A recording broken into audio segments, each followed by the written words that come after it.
Olá, meus irmãos, sejam bem-vindos a mais um estudo bíblico da Igreja Presbiteriana Metropolitana de São Paulo. Aqui é o reverendo Jonatas Abdias mais uma vez e nós vamos retornar aos 10 mandamentos. Hoje, abordando diretamente o texto lá em Êxodo 20, eu quero chamar a sua atenção para o fato de que os 10 mandamentos não começam com o primeiro mandamento. Hoje eu quero falar sobre o preâmbulo dos 10 mandamentos, o que parece à primeira vista uma coisa dispensável. Por que insistir de falar sobre a lei de Deus agora, neste momento? Que impacto isso teria na vida de alguém? Na verdade, é muito útil para entender todo o contexto em que a lei é dada. Se você reparar, o verso de número 2 fala o seguinte: Eu sou o Senhor teu Deus, que te tirei da terra do Egito, da casa da servidão. Você pode notar que os 10 mandamentos começam com um preâmbulo. Uma outra coisa importante de se notar é que quem fala esse preâmbulo não é Moisés. Diz Moisés no verso 1 que Deus falou todas estas palavras. Agora imagine que a primeira vez que o povo recém-saído do Egito ouve os 10 mandamentos, ouve diretamente da boca do Senhor. A pergunta que a gente tem que se fazer é: por que Deus não começou direto falando dos 10 mandamentos? Por que ele fez um preâmbulo? O que esse preâmbulo significa? E por que nós deveríamos começar estudando por ele? E a resposta é muito simples. O preâmbulo é a base sobre a qual os 10 mandamentos vão se alicerçar. Basicamente, o preâmbulo se divide em duas partes. Uma na qual o Senhor se apresenta: eu sou o Senhor, teu Deus, e a segunda é o contexto no qual estes mandamentos são dados, que te tirei da terra do Egito, da casa da servidão. E a pergunta é o que o preâmbulo ensina, uma vez que Deus decidiu prefaciar, digamos assim, os 10 mandamentos. Deus, quando chamou Moisés, se apresentou como eu sou o que sou.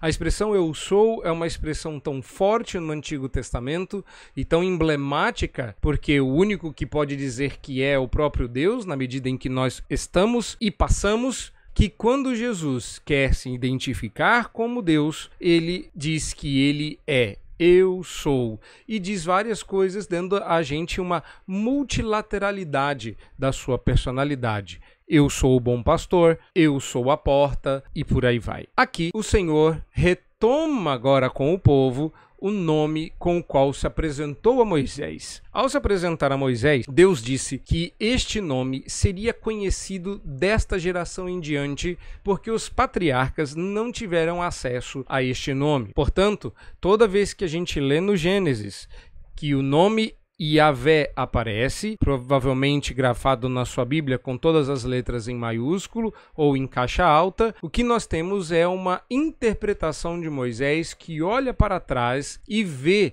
este aspecto do caráter divino, representado pelo nome Yahvé, presente nas histórias do passado. Agora, por que este nome? Porque ele é o Senhor ou ele é Yahvé, o Deus de Israel. É porque a razão pela qual eles estão sendo libertos do Egito é um cumprimento da promessa que o Senhor fez aos patriarcas Abraão, Isaque e Jacó. De sorte que quando ele se identifica como Yahvé, ele está dizendo que este nome, dentre muitas coisas que esse nome representa, também aponta para o fato de que ele é um Deus que promete e cumpre. Ou seja, ele é o Deus que prometeu e agora é o Deus que cumpriu. Yahvé é o nome sagrado de Deus. Os judeus sequer o mencionavam. Se perdeu esta pronúncia, porque o hebraico não tem vogais. Esse nome é escrito com 4 letras hebraicas. Não é à toa que a Bíblia se refere ao nome inefável, ou seja, que não se pode falar ou mencionar o nome de Deus. O Deus da aliança também é uma boa designação para falar de Yahvé. Deus fez uma aliança com Abraão, a renovou com Isaque e Jacó. Ele é o Deus que não desampara, o Deus que não abandona o seu povo. E este Deus se apresenta agora ao povo. Nós temos que lembrar que até então Moisés era o único que se apresentou diante do povo e diante de Faraó. Diante de tudo o que eles haviam aprendido ao longo de 400 anos no Egito, escravizados já, eles estavam vendo, na verdade, não estavam vendo um Deus que se manifestava de maneira tão misteriosa. Todos os deuses do Egito tinham figuras visíveis. Um Deus invisível manda uma pessoa pesada de língua, a gente não sabe o que é que Moisés tinha, se era língua presa, se era gago, mas ele é enviado, ou seja, tudo conspirava para não se acreditar que esse Deus cumpriria o que ele estava prometendo. Mas cá estavam eles, na frente do monte que fumegava, como que pegando fogo na frente deles. Como que se houvessem clangor de trombeta, trovões, relâmpago. O povo via efeitos especiais que fariam a Hollywood de hoje parecer o Mágico de Oz, um teatro amador de terceira categoria. Eles estavam vendo e participando da salvação que Deus havia prometido a Israel. O Deus que se importa com o seu povo, honra a aliança e cumpre o que promete, se apresenta. Ele é o Deus Todo-Poderoso, o único Deus que existe.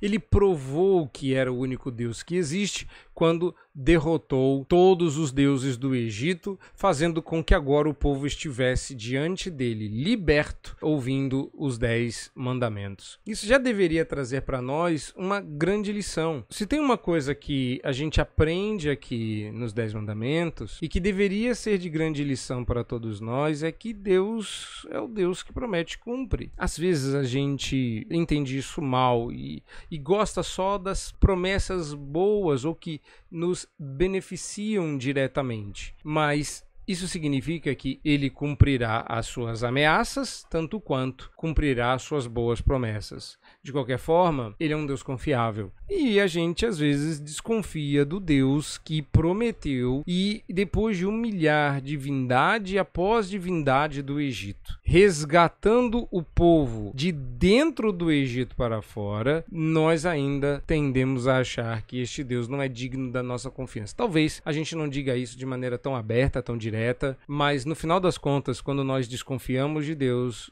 quando nós não confiamos no seu poder, na sua sabedoria e descansar no fato de que ele vai fazer o que prometeu, a gente resolve tomar nas mãos a questão e resolver por conta própria. O que nós estamos vendo no texto é que o Senhor finalmente está cumprindo aquilo que prometera no passado. Não somente isso, ele é um Deus que se importa com o seu povo.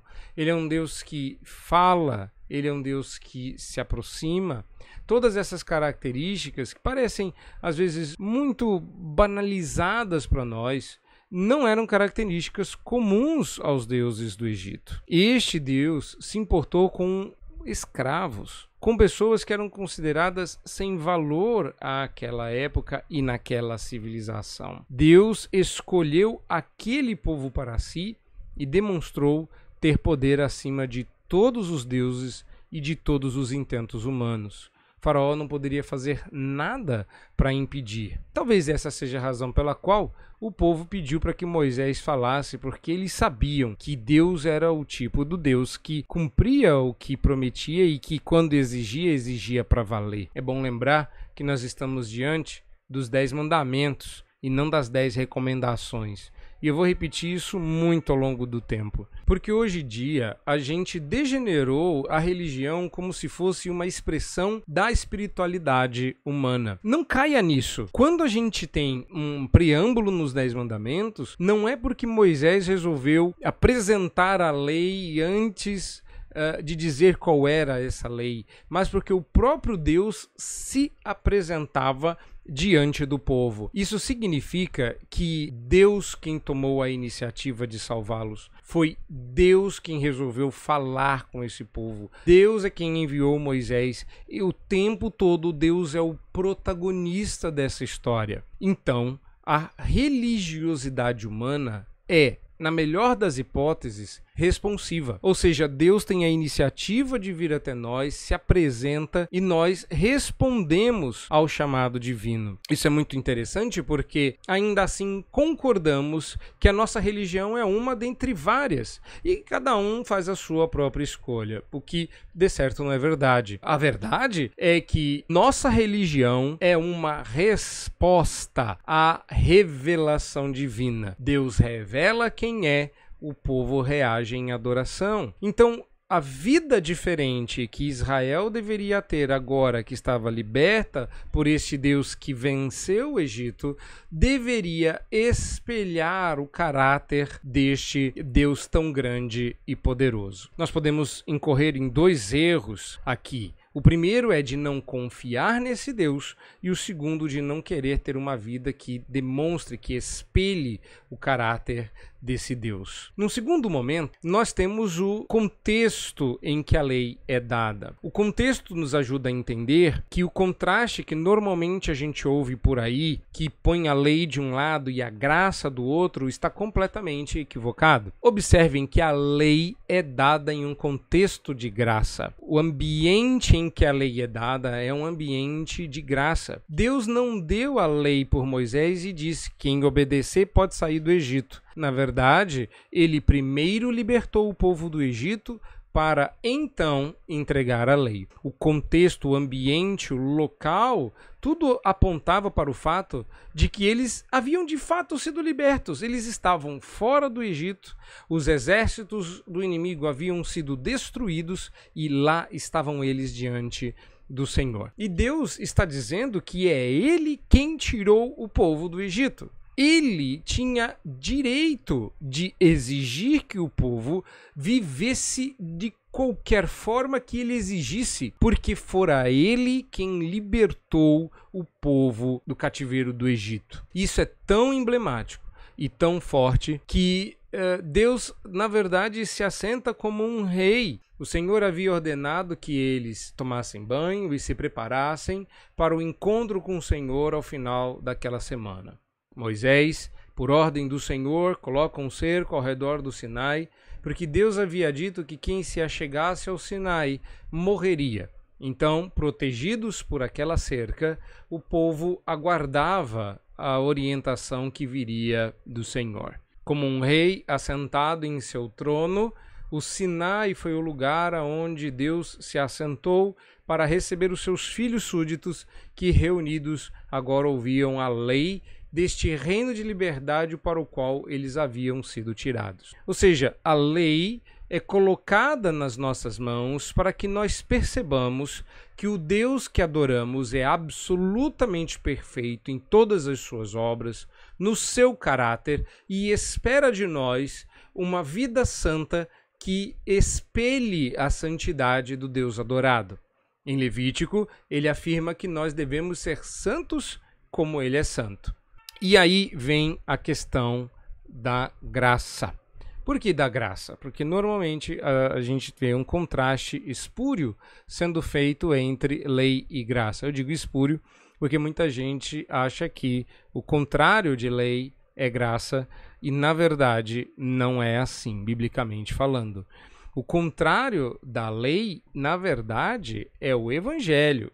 Não é a graça. Às vezes eu vejo gente fazendo graça, dizendo que a gente não precisa mais obedecer à lei, o que não é absolutamente verdade, porque se estamos na era da graça, então ainda estamos debaixo da lei, no sentido de que a lei moral serve para nós como orientação. É claro que não estamos debaixo da condenação da lei, mas o que faz com que a gente não esteja debaixo da condenação da lei não é a graça. A graça é a razão da lei, tanto quanto é a razão do evangelho. O evangelho, na verdade, é a manifestação final desta lei. A lei vem para demonstrar que nós não estamos vivendo de acordo com os princípios divinos e precisamos do Senhor para que nos salve. Desde sempre foi assim, não deveria causar surpresa que a lei apontasse para o Salvador, uma vez que é o Salvador quem está dando esta lei. É como se Deus dissesse: se vocês pudessem se salvar, vocês teriam se salvado. Então eu vos salvei, e a razão é que vocês não dão conta. Mas outra coisa também é dita: Deus está dizendo que tem poder sobre o povo, que este povo pertence a Deus. Eles foram libertados para a liberdade de Deus, ou a servidão a Deus é, na verdade, liberdade, enquanto a servidão do Egito é a servidão do pecado. Portanto, meus irmãos, o preâmbulo da lei dá a base para que Deus possa exigir de nós a obediência de todos os mandamentos, cada um deles. Ele é o Deus que se importou, ele é o Deus que veio, o Deus que salvou. E não tem como a gente não olhar para isso e não enxergar no preâmbulo da lei uma promessa de evangelho.